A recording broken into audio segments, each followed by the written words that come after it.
누가복음 15장은 예수님께서 세 가지 비유로 우리에게 말씀하신 장입니다. 마이클 윌코크라는 이 신약학자가 누가복음 15장에 대해서 주석할 때 이런 내용을 우리에게 소개합니다. 그 내용을 보면 우리는 잃어버린 양처럼 길을 잃었고 잃어버린 드라크마처럼 무력하며 잃어버린 아들처럼 어리석다. 그 세 가지 비유를 이렇게 핵심적으로 한 문장으로 정리했어요. 우리는 잃어버린 그런 양처럼 길을 잃었고 잃어버린 드라크마 그 은전처럼 무력하며 또 잃어버린 그 아들처럼 어리석다. 그러면서 이 마이클 윌코크가 이제 그 세 가지 비유 안에 등장하는 그 목자에 대해서, 그 주인 여인에 대해서, 그리고 그 팔을 벌리고 안아준 아버지에 대해서 말하기를 마치 예수님께서 우리가 죽어야 될 죽음을 대신 죽어주시고 그리고 그 죽음으로 우리를 살리시는 목자처럼 우리에게 찾아오시는 목자가 되신다. 또한 잃어버린 그 드라크마 내버려 두면 그렇게 방치되고 잊어버려지게 될 것인데, 왜냐하면 동전이라는 게, 은전이라는 게 자기 힘으로 자기를 이렇게 세운다든지 뭐 행할 수 있는 능력이 없잖아요. 근데 그렇게 무력해진 인생에 성령께서 세상 곳곳을 샅샅이 뒤져서라도 찾아내시는 그 은혜와 같다. 또한 그 아버지의 재산인데, 아버지 주신 건데 그것을 마치 자기 방식, 세상의 방식으로 잘 살아질 것 양 세상 나갔다가 세리와 창녀처럼 그런 어처구니없는 결과를 맞닥뜨리듯 인생이 더 이상 자기를 받아줄 수 없어서, 그래서 내 아버지의 집에 가면 품꾼들도 이보다 낫지 않겠냐, 이제는 아들이 아니라 품꾼으로 받아달라고 자기를 받아주는 것이 없어서 아버지의 재산 다 까먹고 그 아버지께로 갔는데 아버지가 한없는 품으로 안아주시는 성부 하나님과 같다. 그렇게 말씀을 정리해 두었습니다.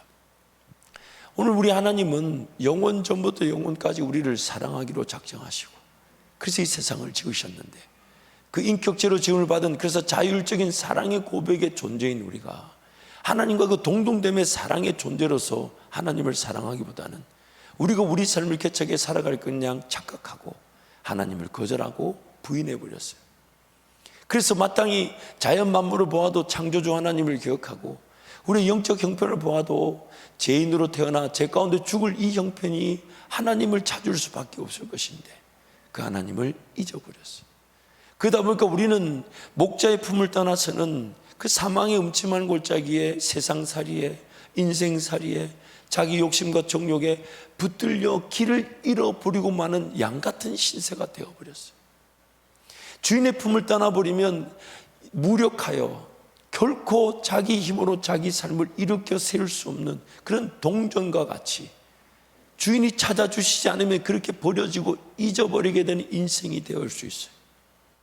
또한 아버지의 것인 줄 압니다. 그리고 그걸 가지고 어떻게든 자기 삶을 살아가겠다고 갔지만 그 결과는 아무도 자기를 받아주는 데가 없어서 돼지 지엽 열매, 돼지들에게 먹는 그 지엽 열매조차 먹는 데가 없어서, 그래서 받아주는 곳이 없어 아버지께로 가야 하는 그런 죄인들이더라는 거죠. 참 마음이 아프죠. 참 우리가 어지간해서는 인생의 문제를 당해서 하나님께 달려나오지 않잖아요. 기어이 아무도 나를 안 받아주고 기어이 세상 더 이상 내 힘으로 안 살아질 때, 그때 하나님께로 오는데 하나님은 그런 우리를 받아주시더란 말이죠. 그래서 잃어버린 양이 할 수 있는 거라고는 음매하며 목자 대신 그 예수님을 찾는 것밖에 없는데 예수님이 찾아와 주셔서 건져내어 주시고, 잃어버린 드라크마가 무력하여 아무 힘도 없는데 할 수 있는 거라고는 딱 한 가지, 세상 모든 자연 만물을 섭리, 운행, 보존, 보호하시는 성령 하나님께서 그 주인처럼 집안 곳곳을 샅샅이 뒤지듯 이 세상을 샅샅이 뒤지셔서 나를 발견해 주시기를, 나를 발견해 주시기를, 나를 찾아주시기를 바라는 것뿐인데, 할 수 있는 거라고는 세상 어디도 이제 더 이상 소망도 없고 방법도 없고 능력도 없어. 받아주는 곳이라고는 아버지 하나님밖에 없어서, 그래서 천부여 어지없어서 손 들고 갑니다 하고 그 부끄럽고 참회하는 마음으로 아버지 하나님께 가는데 아버지 하나님 우리를 그 넓은 품으로 안아주시더라는 것입니다. 하나님은 자기 백성이 잃어버려진 상태에 내버려 두지 않으십니다.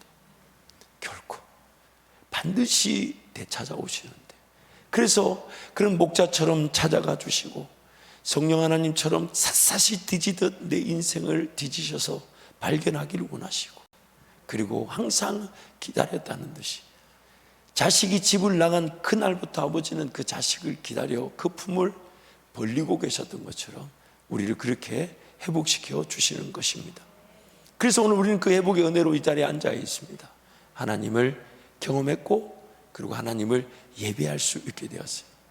그런데 오늘 비유의 말씀을 자세히 보면 문제는 그렇게 잃어버린 양, 잃어버린 드라크마, 잃어버린 아들처럼 잃어버려진 것이 문제라기보다는 잃어버려진 줄을 모르는 것이 더 큰 문제라는 거예요. 내가 잃어버려진 줄 모르다 보니까 그 양처럼 주님만을 구할 줄을 모르다는 거예요. 잃어버려진 드라크마다 보니까 내 힘으로 어떻게든 살아가려고 몸부림치지 성령 하나님을 기대하지 않더라는 겁니다. 여전히 세상이 살만하니까 아버지 품으로 달려가지를 않더라는 겁니다. 잃어버려졌는데 잃어버려진 줄 모르는 게 문제라는 거예요. 그래서 예수님의 비유를 자세히 보면 분명히 그 부분에 대해서 우리에게 강조하고 계심을 볼 수가 있어요. 먼저 예수님의 그 비유 세 가지를 제시하기 전에 예수님이 그 비유의 청중, 즉 이 비유를 누구를 대상으로 말씀하고 계신지를 얘기하고 있습니다. 1절부터 3절 말씀 보면 이렇게 나오죠. 우리 같이 한번 선포할까요? 1절부터 3절 함께 갑니다. 모든 세리와 죄인들이 말씀을 들으러 가까이 나아오니 바리새인과 서기관들이 수군거려 이르되 이 사람이 죄인을 영접하고 음식을 같이 먹는다 하더라. 예수께서 그들에게 이 비유로 이르시되, 말씀을 띄어나봐 주세요. 예수님께서 그들에게 비유를 말씀하셨다 할 때 그들은 두 부류가 나옵니다. 첫 번째 부류는 1절에 모든 세리와 죄인들이고, 또 2절 보니까 또 누가 나옵니까? 바리새인과 서기관들. 아마 이들이 모두 다 그들이라고 볼 수 있겠는데, 문장을 자세히 보시면 예수님이 유독 누구한테 더 강조점을 두고 계신지 알 수가 있어요. 왜요? 모든 세리와 죄인들도 포함되어 있지만 누구에게 더 강조점을 두고 계신 것 같습니까?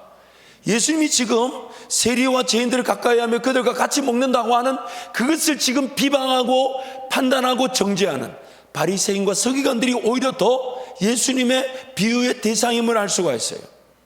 실질적으로 비유 안에 보면 이 두 부류가 다 있습니다.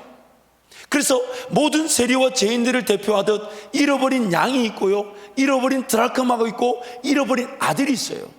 근데 바리새인과 서기관들을 지칭하듯이 들에 두어진 99마리의 양들, 여전히 주인 품에 안에 있는 9개의 드라크마, 하나님 아버지의 품을 한 번도 떠나본 적이 없지만 하나님 아버지를 잘 모르는 맏아들,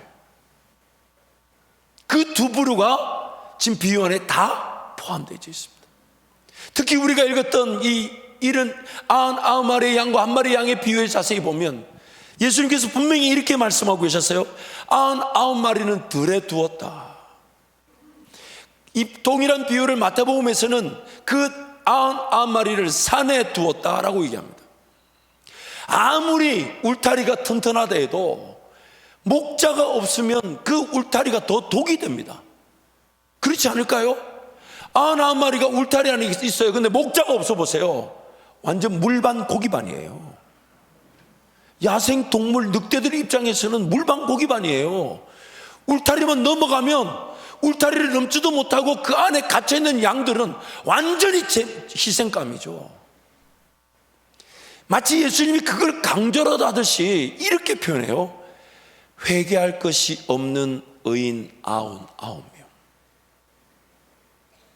그런데 그 본문을 자세히 들여다보면 하늘에서는 이 땅에서 회개할 것이 없는 의인 99명보다 회개하는 죄인 1명이 돌아오는 것으로 더 기뻐한다라고 말씀하죠. 물론 우리가 예수님의 재림의 때 새하늘과 새 땅이 임하게 되면 더 이상 죄는 없습니다. 그래서 히브리서 말씀에 의인들의 총회다, 모임이다, 교회다 라고 말하죠.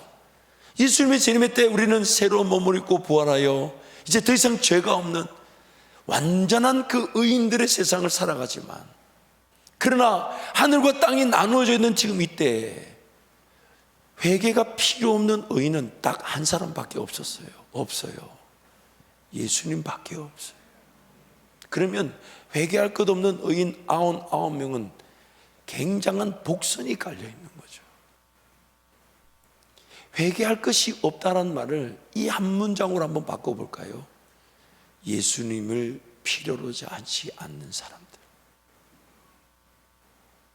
예수님을 필요로 하지 않는 사람들. 뭔가 사라진다고 착각하고, 굳이 예수님 날 찾아와 주세요, 예수님 아니면 안 됩니다라는 고백 없이 사라질 수 있는 사람들. 그래서 그 비유를 자세히 들여다보면 예수님의 그 비유가 마지막에 그런 잃어버린 아들을 돌아오는, 그래서 아버지와 함께 잔치를 벌리는 그 비유가 내 아들이 돌아왔다 라고 하면서 잔치를 벌이는 것으로 얘기가 끝나는 것이 아니라 맏아들과 그 아버지의 대화로 이 비유 전체가 15장이 결론되어지고 있습니다. 15장 25절부터 32절 말씀인데 한 절씩 한번 교독해 볼게요. 맏아들은 밭에 있다가 돌아와 집에 가까이 왔을 때 풍악과 춤추는 소리를 듣고 한 종을 불러 이 무슨 일인가 물은데 대답하되 당신의 동생이 돌아왔음에 당신의 아버지가 건강한 것을 다시 맞아들이게 됨으로 인하여 살찐 송아지를 잡았나이다 하니, 그가 노하여 들어가고자 하지 아니하거늘 아버지가 나와서 권한대 아버지께 대답하여 이르되 내가 여러 해 아버지를 섬겨 명을 어김이 없거늘 내게는 염소 새끼라도 주어 나와 내 벗으로 즐기게 하신 일이 없더니, 아버지의 살림을 창녀들과 함께 삼켜버린 이 아들이 돌아오매 이를 위하여 살찐 송아지를 잡으셨나이다. 아버지가 이르되 예, 너는 항상 나와 함께 있으니 내 것이 다 내 것이로되 이 내 동생은 죽었다가 살아났으며 내가 잃었다가 얻었기로 우리가 즐거워하고 기뻐하는 것이 마땅하다 아니라. 잃어버려진 것이 문제가 아니라, 물론 그것도 하나님의 은혜가 필요하지만, 예수님이 이 세 가지 비유를 통해 오늘 우리에게 경종을, 우리에게 깨닫게 하기를 원하시는 내용은 내가 잃어버려진 줄 모르는 것입니다. 잃어버려진 줄 모르기 때문에 삶의 자세를 자세히 들여다보면 예수님을 온전히 찾지 않습니다. 회개의 필요성을 느끼지 못하죠. 자기가 뭘 잘못했는지를 모르진 않아요. 그러나 그 죄에 대해서 아파하지 않아요. 성경은 어디까지 우리가 회개해야 되냐고 얘기하냐면, 단지 내가 지은 죄, 기억나는 죄, 혹은 내가 잰 줄도 모르고 지은 죄, 기억조차 못하는 것도 다 회개해야 되지만, 더 나아가서 하나님 앞에 결코 용납될 수 없는 죄인이라는 이 존재 자체를 회개해야 한다고 하는데, 어느 순간 우리 삶이 그런 회개의 그런 기회가 예전에 한번 있었다는 식으로, 그래서 예배의 감격이 어디서부터 시작되게 되냐면, 나 같은 죄인을 지난 한 주간도 지켜주신 하나님께서 오늘 또 은혜를 주시기 위해 예배 자리로 이끌어 주셨다라는 그 감격에서부터 오늘 우리의 예배가 시작되어야 되는데, 어느 순간 그런 거는 싹 사라져 버렸어요. 오늘 또 목사가 잘하나 안 하나 한번 보자. 오늘 한번 보자. 오늘 우리 교회 식당밥이 좋아졌나 안 좋아졌나 한번 보자. 물론 좋아졌고 더 좋아지게 될 것입니다. 저는 항상 기도합니다. 하나님, 이게 영적인 것도 중요하지만 육적인 거라도 좀 목사 바뀌고 나서 교회 밥이라도 좋아졌다고 소문날 수 있도록, 지금 많이 좋아졌고 또 앞으로도 좋아지지만, 그런데 여러분, 비단 교회 생활뿐만 아니라 삶의 자리에서 여러분의 자세를 한번 생각해 보세요. 정말 예수님 그분에 대한 기대감이 얼마나 있었습니까? 내가 잃어버려진 줄 모르고, 또한 구원이 필요한 줄 모른 채 그저 뭔가 해야 된다, 이루어야 된다, 얻어야 된다, 내가 뭔가 가져야 된다, 그 싸움에만 빠져 살지는 않았습니까? 그 싸움에만. 예수님이 지금 나와 함께 하심이면 내 삶의 진정한 의미이자 목적이고 가치이고 내 삶의 궁극적인 행복의 내용일 텐데, 그 예수님 만나는 즐거움으로 살아가는 건데, 또한 내가 잃어버린 줄 모르니까 내 힘으로 뭔가 시도하려고 하고 이루려고 하다 보니까 굳이 성령 하나님 어떻게 지혜를 갖고 계십니까? 어떻게 도와주기를 원하십니까? 어떤 능력이 있으십니까? 이런 데 관심이 없는 거예요. 나는 불과 잃어버려진 그 드라크마 은전에 불과한데 내 힘으로 내 자신을 일으켜 세우지도 못하는데 성령 하나님에 대한 관심이 없었어요. 성령 하나님에 대한 관심. 그분이 아니면 나는 하나님의 그 발견되지 못한 채 버려지는 인생에 불과할 텐데 성령 하나님이 나를 찾아와 주시기를, 나를 발견해 주시기를, 나에게 지혜를 주시기를, 나에게 지식이 되어 주시기를, 나에게 능력이 되어 주시기를, 나의 모든 것의 공급자가 되어 주시기를. 왜냐하면 나는 무력한 잃어버려진 동전에 불과하니까. 또한 기어이 세상에서 더 이상 안 되다 하다 안 되고 도저히 받아줄 데가 없을 때가 아니면 정말 하나님 그분 은혜 앞으로 하나님을 온전히 바라볼 줄 모르는 게 잃어버려졌는데 잃어버려진 줄 모르는 겁니다. 잃어버려졌는데 잃어버려진 줄 모르는 거예요. 그래서 오늘 내 삶의 진정한 그 깨달음은 뭐냐면 차라리 잃어버려진 줄 알면 예수님이라도 붙든다는 거예요. 세리와 장녀들은 더 이상 다른 데 소망을 두지 않았다는 거예요. 오직 한 가지. 예수님 아니면 자기네들을 받아줄 데가 없고, 예수님 아니면 자기를 위해 줄 데가 없고, 예수님 아니면 자기네들과 밥을 먹어줄 사람이 없는. 그래서 오히려 그들이 더 나은 은혜를 누렸다라고 말하는 겁니다. 마태복음 21장 28절부터 32절에 예수님이 이 부분에 대해서 이렇게 얘기하셨어요. 우리 같이 한번 선포합니다. 그러나 너희 생각에는 어떠하냐? 어떤 사람에게 두 아들이 있는데 맏아들에게 가서 이르되 얘 오늘 포도원에 가서 일하라 하니 대답하여 이르되 아버지 가겠나이다 하더니 가지 아니하고 둘째 아들에게 가서 또 그와 같이 말하니 대답하여 이르되 실소이다 하였다가 그 후에 뉘우치고 갔으니 그 둘 중에 누가 아버지의 뜻대로 하였느냐? 이르되 둘째 아들이니이다. 예수께서 그들에게 이르시되 내가 진실로 너희에게 이르노니 세리들과 창녀들이 너희보다 먼저 하나님의 나라에 들어가리라. 요한이 의의 도로 너희에게 왔거늘 너희는 그를 믿지 아니하였으되 세리와 창녀는 믿었으며 너희는 이것을 보고도 끝내 뉘우쳐 믿지 아니하였도다. 비록 인생이 실패하고 비록 인생이 넘어졌고 비록 인생이 자랑할 것이 하나도 없는 세리와 창녀의 같은 자리에 있다 할지라도 그들이 예수님을 찾고 성령 하나님을 의지할 줄 알면 예수님이 이렇게 얘기하셔죠. 그들이 너희들보다 먼저 하나님 나라에 들어갔느니라. 더 낫다는 거예요. 더 낫다는 거예요. 오늘 저와 여러분의 삶 어떻습니까? 혹시 그 맏아들과 같은 고충을 갖고 있지는 않습니까? 뭘 해야 되는지는 모르질 않아요.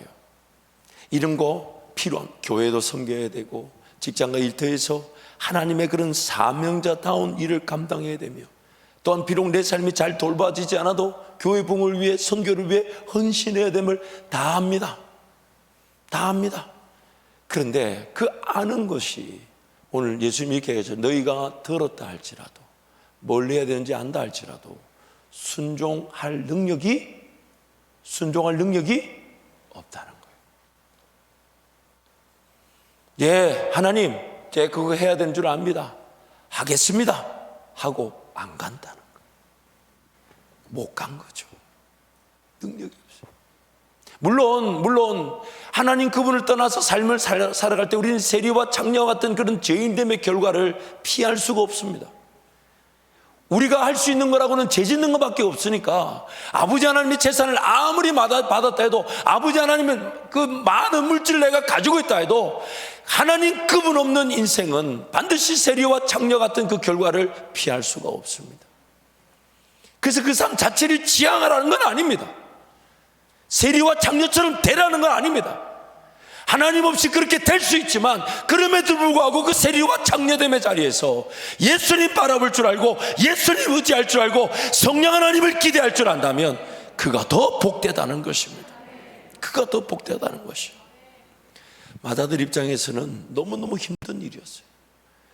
동생이 아버지 재산을 잔뜩 가지고 받아가가지고 허랑방탕하게 다 써버렸어요. 아무도 이제 세상에서 놀아주지도 않고 받아주지 않으니까 그제서야 내 아버지 집에 가면 품꾼들도 이거보단 잘 먹는데, 그래서 내가 이제는 아버지한테 아들이라 하지 말고 아버지 나를 품꾼으로 여겨달라고. 근데 아버지는 그 아들, 둘째 아들이 나간 그날부터 기다렸다는 듯이 그 넓은 팔로 달려나와 안아주고 위로하고 잔치를, 이제 내 아들이 살아도라, 가락지를 깨우고 살찐 송아지를 때려잡고 막 이렇게 잔치가 벌. 근데 그 둘째 아들이 허랑방탕하게 삶을 살았다가 돌아오는 그날에도 맏아들은 아버지의 기업에서 아버지의 밭을 일구며 아버지의 나라를 위해 헌신했다는 거예요. 돌아와 보니까 세상에 자기는 지금 열심히 일하다가 왔는데 저놈의 새끼, 저거는 허랑방탕하게 돈 다 써버리고 무슨 낯짝으로 기어 들어와가지고 무슨 짓이냐. 제가 심하게 표현한 겁니까? 그 본문에 그렇게 나와 있습니다. 맏아들이 난리가 난 거예요. 그래가지고 아버지한테 한마디 하잖아. 나를 위해서는 내 친구들하고 먹으라고 염소 새끼 한 마리 준 적이 없더만은. 그게 아버지가 답답해 죽으려고 그래. 야 이놈아, 내 것이 네 것이고 다 네가 누릴 수 있는 건데 도대체 너 뭐가 문제냐? 뭐가 문제입니까? 뭐가 문제입니까? 자기가 먼저 누려야 될 은혜를 누리지 못한 채 해야만 하는 일들이 종교 생활로 남아있더라는 겁니다.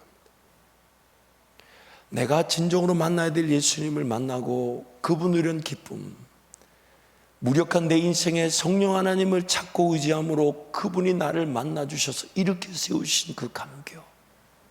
그래서 아버지 품으로 달려나오듯 이 주일 예배 달려나왔을 때 한없는 넓은 품으로 우리를 안아주시는 그 아버지 그분을 기뻐하고 즐거워하는 게 우리의 예배가 될 때, 그래서 은혜를 받고 받다 보면 이렇게 고백하게 되죠. 내가 뭐라도 해야 될 것 같은데, 하나님 날 이렇게 기다려주시고 날 이렇게 사랑하시는데 난 뭐라도 해야 될 것 같은데. 그러나 그 시간이든 물질이든 다 어차피 하나님이 공급해 주시는 거 아닙니까? 그래서 그 시간의 물질을 어떻게든 더 구별하여 드리려고 하고 헌신하려고 하고 희생하려고 하고 수고하려고 하는데, 그 헌신, 희생, 수고에 대해서 자기 의를 드러내지 않아요. 이것도 하나님이 나에게 할 수 있도록 기회를 보여주셔가지고 쓰임받아 영광이며 써주셔서 감사한 건데, 근데 그 예수 그리스도 그분이면 충분한 은혜가 똑 떨어져 버리고 성령 하나님을 온전히 의지할 줄 모르다 보니까 이제는 하고 있는 일조차가 자기 의가 되어버려요. 그래서 아버지의 그런 기준, 아버지의 일하심에 따라 따집니다. 나도 이 정도는 말할 수 있지 않냐. 하나님, 이런 건 이래 일하면 안 되지. 이럴 때는 역사하는 게 아니지. 차소 쫓아 내보내야 되지. 그걸 받아가지고 가락지 끼우고 잔치 벌릴 일이 아니란 말이에요. 지금 어느샌가 은혜가 떨어졌는데 종교 생활만 남아 있어가지고 그 생각이 사람을 평가하고 심지어 하나님조차 판단하고, 아버지의 집을 한 번도 떠나본 적이 없어요. 예배 드려야 함을 모르지 않았어요. 항상 예배했을 겁니다.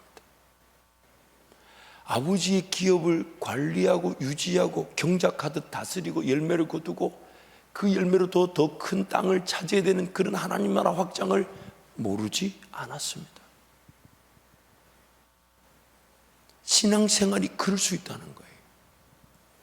주일날 예배를 드린다는 것은 우리 내 삶의 예배에 주인 되신 하나님을 만난 감격으로 왔는데, 하나님 이것을 교회 전체 공동체의 한 몸의 예배로 받아주시고 교회가 지향하고 누려야 될 꿈과 비전의 길로 인도하실 뿐 아니라 각 개인 성도에게 또 은혜가 되게 하시니 얼마나 감사한지.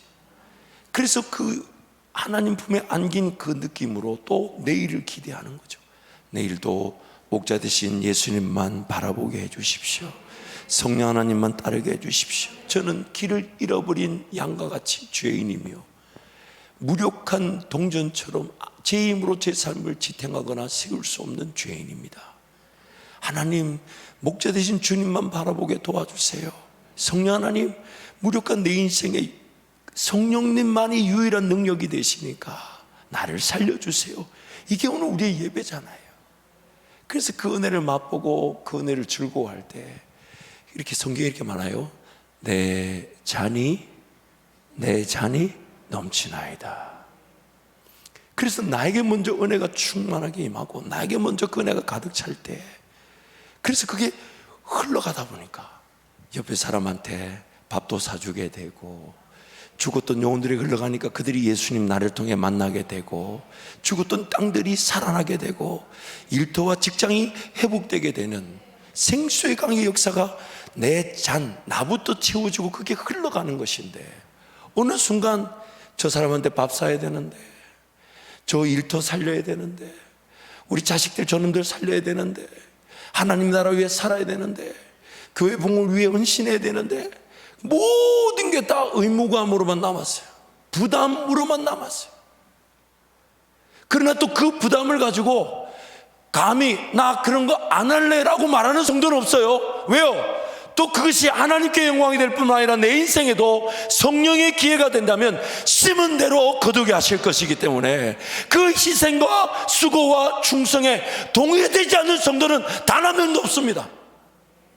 내가 더 드리지 못한 게 죄송할 뿐이고, 나도 저렇게 헌신하고 싶은데 헌신하지 못한 게 부끄러울 뿐이지, 누가 감히 그 헌신은 장로만 하는 거야, 그 수고는 목사만 하는 거야, 그 희생은 권사들만 하는 거야, 그렇게 말하는 성도는 없어요. 그날도 마다들은 아버지의 밭에서 그렇게 일하고 있었습니다. 그렇게 일하고 있었어요. 근데 어느 순간 자기 은혜는 떨어진 채, 은혜는 떨어진 채 해야만 일들만 가득 남았습니다. 해야만 일 가득 남았어요. 그러니까 온갖 불평, 불만, 원망이 쏟아져 나옵니다. 하나님이 뭘 원하시는지는 모르질 않아요. 다 알지만 지금 내 삶은 온갖 것들이 다 싫어요. 마치 마다들이 그 둘째를 품은 아버지를 곡해하고 불평하듯이, 이것 때문에 안 되고 저것도 저것 때문에 안 되고, 그리고 왜 나한테만. 청년부 수련회를 이제 인도하러 가보면, 이번에 갔더니 청년들이 되게 저를 반가워해 줘가지고, 참 우리 청년 사역자들한테 무슨 상이 있어야 될 것 같아요. 어쨌든 청년들이 되게 반가워져. 그리고 제가 느낀 건데, 지난 금요일에도 말씀드렸지만, 우리 청년들이 한 명이 예외됨이 없이 다 기도하려고 하고 예배 드리려고 하는데, 그 중에 또 새 가족은 7, 8명인가 있었대요. 근데 그 중에 또 3-4명이 또 방언을 받고 하나님이 큰 은혜를 주셔가지고 얼마나 감사한지 몰라요. 둘째 날이 되니까 이제 팀장이 한 명 오더니, 목사님 작년에도 해주셨던 것 중에 반응이 좋았던 것이 Q&A, 이렇게 목사님께 질문을 익명으로 하면 이게 제가 답을 하는, 그게 좋았다는 거예요. 그럼 뭐 준비되지 않았지만 또 청년들이 원한다는 했더니, 갔더니 세상에 한 명도 빼놓지 않고 질문을 다 해놨어. 칠판에 빼곡지 포스트잇이 붙었더라고. 아니 몇 명 할 것처럼 얘기하더니, 그래 그거 다 해주고 나니까 세상에 새벽 2시더라고. 2시. 아유, 여러분 목사 참 할렐루야 아멘입니다. 어쨌든 근데 청년들 대단해. 7시부터 9시 반까지 찬양하고요, 9시 반부터 제가 1시까지인가 설교는 몇 번 못했어요. 그 Q&A 그거 질문 답해 주느라고. 그 2시까지 기도를 하는데, 이야, 젊음의 날에 그런 집중 훈련은 너무 귀한 일 아닙니까? 아무튼 그래서 이제 그 질문을 쭉 이렇게 받고 해주다 보면 제가 늘 느끼는 마음이 있어요. 그게 뭐냐면, 청년들도요, 방향과 목표는 다 합니다. 뭘 하나님이 원하실지. 그래서 하나님의 꿈을 구하고 비전을 구하고, 하나님께서 일터에서 사명자로 살아가기 원하며 선교사적 삶을 살기 원하며, 그런 방향과 목표 이런 건 다 아는데, 뭐가 문제냐면 자세가 돼 있지 않아요. 오늘을 살아가는 자세가 되지 않아요. 그릇으로 비유하자면 담겨지는 건 하나님의 은혜와 능력과 꿈과 비전, 당장에 감당할 능력, 일터와 직장이 잘 되는 그런 하나님의 은혜가 담겨지기 위해서는 그릇이 먼저 어떻게 돼야 될까요? 어떻게 돼야 될까요? 깨끗하게. 그래서 예수님의 보혈에 대해서 항상 얘기할 때 우리에게 뭐라고 하냐면 우리를 흰눈같이 깨끗하게 하시겠다고. 즉 그 깨끗함이라는 말은 뭐냐? 주님과의 첫사랑의 관계를 말하는. 난 항상 길을 잃어버린 양이기 때문에 목자 대신 예수님을 찾지 않으면 안 된다는 게 깨끗함인 거예요. 나는 잃어버린 동전처럼 무력해서 성령 하나님 나를 발견해 주시고 나를 일으켜 세워주지 않으시면 나는 그렇게 잊어버리고 버려진 동전에 불과하다는 것을 아는 거, 그게 바로 깨끗함인데 거기에 대해서는 관심이 없이 늘 주워 담으려고만 해요. 그러니 그릇은 비워졌는데 흘러넘치는 게 없다 보니까 모든 꿈과 비전, 나중에 교회 안의 사역조차는 다 부담이에요. 종교 생활에 불과해요. 의무감에 사로잡혀요. 지쳐버려요. 허덕거려요. 그래서 신앙생활이 재미지가 않아요. 즐겁지가 않아요. 행복하지가 않아요. 지옥 갈까봐 마지못해 오는 수준이 되어버리기도 합니다. 그래서 지금 예수님이 그 부분을 지금 왜 바리새인과 서기관들이 예수님이 세리와 죄인들과 밥을 먹는다는 그런 하나님 나라 측면에서 단 한마디의 영이라도 살리려는 예수님 마음을 이해하지 못한 채 예수님을 곡해하고 예수님을 멀리하고 심지어 예수님을 죽이기까지 하지 않았습니까? 그게 오늘 우리의 문제라는 겁니다. 그래서 주님은 지금 그런 우리를 살리시려고 끊임없이 찾아와 주기를 원하십니다. 우리가 자꾸 그 손을 거절해요. 지금 나 예수님 미안하지만 예수님 지금 기다리고 만날 여유가 없어요. 당장 이거 하나면 못 먹고 죽을 판인데.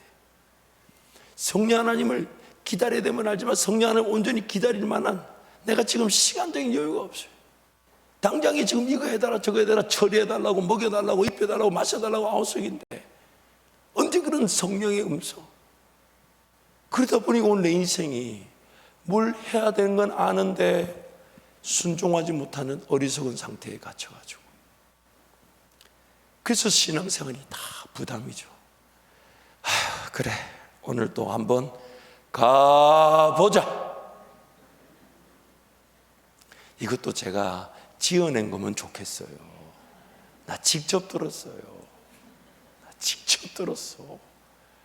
오늘도 한번 가보자. 물론 가보자라고 해서 와주신 건 너무 감사하지요. 너무 감사한데 우리가 이 정도 수준에 몸부로서는 안 된다는 겁니다.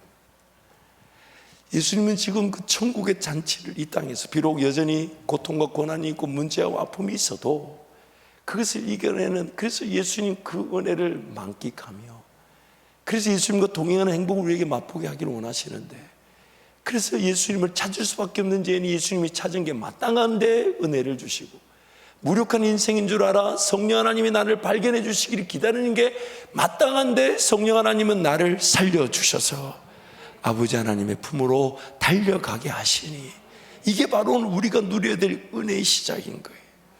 그래서 여러분 하나님의 말씀을 대할 때 그 감격과 감사를 목표로 말씀을 대하는 겁니다.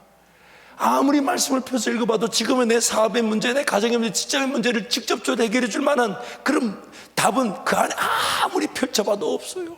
잘못해서 콱 찍으면 큰일 납니다. 지금 막 회사가 어려워 죽겠는데 오늘의 말씀을 탁 찍었더니 뭐 목매어 죽으니라 곤란하잖아요. 그 말씀의 목적이 뭡니까? 주님을 느끼는 거죠. 예수님을 맛보는 거죠. 예수님을 의지하는 거죠. 그런데 이제 그 예수님 맛보고 의지할 말씀을 제쳐둔 채 뭐가 그리 바빠요. 근데 다 목적은 다 하나님 나라입니다. 성도들 중에 비즈니스하고 일터에 서 계신 분들 물어보세요. 왜 일하냐고. 그럼 다 하나님의 영광을 위한 것이라지만 지금 주님과의 관계는 놓치고 있어요. 지금 주님 사랑에 붙들려 그 사랑이면 충분한 줄 모르고 있어요.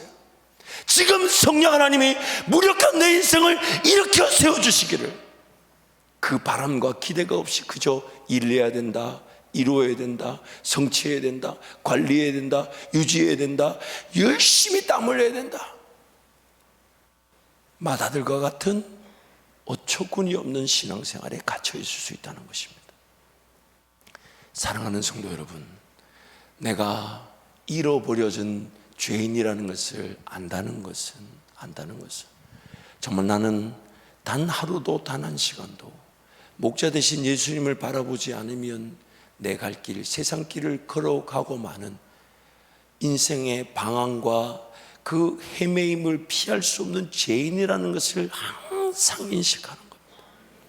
내가 잃어버려진 그래서 죄인이라는 것은 나는 무력한 동전처럼 내버려두면 그렇게 영원히 사라진 줄 모르고 사라져버리고 마는, 자기 힘으로 자기를 일으켜 세울 수조차 없는, 또르르 굴러가서 주인 앞에 등장해서 나타나서 나 여기 있다라고 할 수 있는 능력이 없는 드라크마, 은전에 불과하다는 것을 항상 기억하는 것.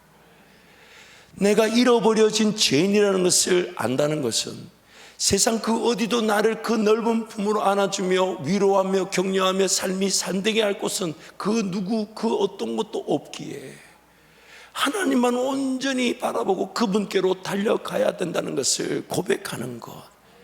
기어이 하나님 없이 그렇게 아무도 나를 받아주는 데가 없더라 해서 세리와 장녀와 같은 아픔의 자리에 서고 난 다음에 하나님을 찾는 게 아니라 지금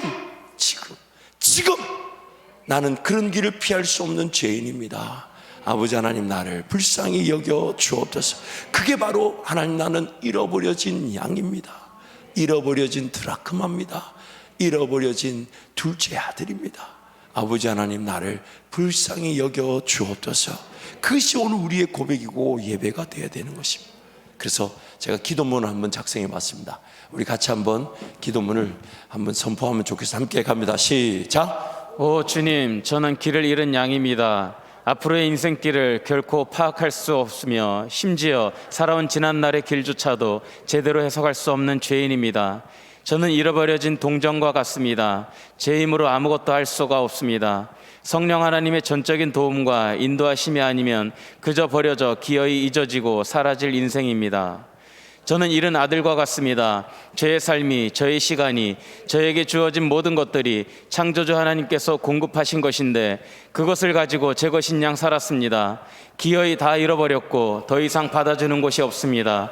그리고 그런 나, 잃어버려진 것을 모르고 살아갈 수가 있습니다. 오 주님, 저를 불쌍히 여겨 주옵소서. 저를 찾아와 주실 주님을 기다립니다. 성령 하나님, 무력한 저를 일으켜 세워 주옵소서. 아버지 하나님의 품으로 돌아가길 원합니다. 아멘. 이제 한번 동성으로 기도할 때에 방송실 방금 그 기도 제목을 첫 번째 화면과 두 번째 화면을 번갈아 하면서 계속 띄워주셔서 여러분, 우리 그렇게 한번 기도하십시다. 뭔가 이루어야 되는 거, 또 감당해야 되는 것, 관리해야 되는 거 다 우리 모든 성도들 하나님 나라를 위해 산다고 고백하잖아요. 그러나 우리는 알면서도 순종할 만한 능력이 없는 자입니다. 간다고 대답까지 해놓고 안 가는 어리석은 자입니다. 기어이 세리와 창리와 같은 그런 삶의 자리에 서지 않고서는 하나님께로 돌아올 줄 모르는 죄인들, 하나님 이 시간 고백하오니 나에게 예수 목자 되신 그 음성이 들려지게 하여 주시고 사모되어지게 하시고 예수를 찾고 구하게 하여 주셔서 예수님 나를 만나 주십시오. 예수님 나를 살려 주십시오. 저는 무력한 동전과 같이 나를 내 힘으로 일으켜 세울 수 없는 죄인, 성령 하나님 기대합니다. 나를 발견하여 주십시오. 나를 일으켜 세워주십시오. 그래서 마침내 세상이 그 어떤 것도 받아줄 것이 없는, 그러나 하나님만이 나를 영원히 받아주시는 그 아버지의 품에 거하게 해달라고 주님 세 분 잡고 함께 동성으로 기도합니다.